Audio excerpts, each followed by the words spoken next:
We hope the new year will bring peace between Israel and Palestine, ending the endless suffering of the people of Gaza and equally the harrowing ordeal of Israeli hostages still imprisoned in the darkness of Hamas medieval dungeons.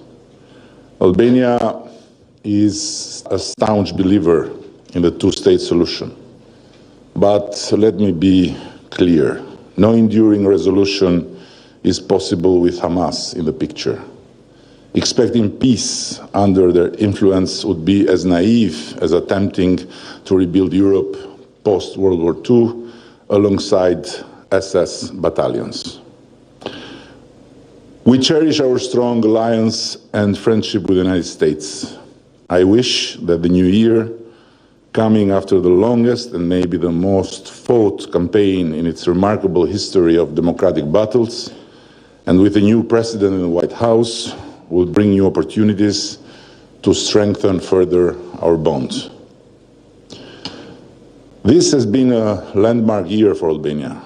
Looking back, I recall my first meeting with the predecessors of your predecessors a decade ago. At that time, our primary goal was simply to secure EU candidate status and start repairing Albania's tarnished international reputation. Today, the contrast is staggering. It feels like two entirely different worlds I lived in. It has been tough beyond words, but it has been worth fighting for all we made happen during these years. And we wish that the new year will need us to fly again with no delay for the opening of other clusters, keeping pace with a very ambitious goal we have set together with the EU Commission to close our negotiations at the end of 2027. I know pretty well that nobody will make it easy for us. Every inch forward will demand ever greater effort. But I want you all to know that we are looking just for that, with no illusions and no regrets. Albania's place in Europe is ours to claim, not yours to grant.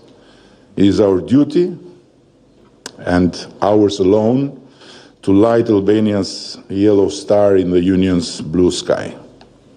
This lesson learned the hard way is one we value deeply, especially thanks to some EU capitals that doubted what we were made of.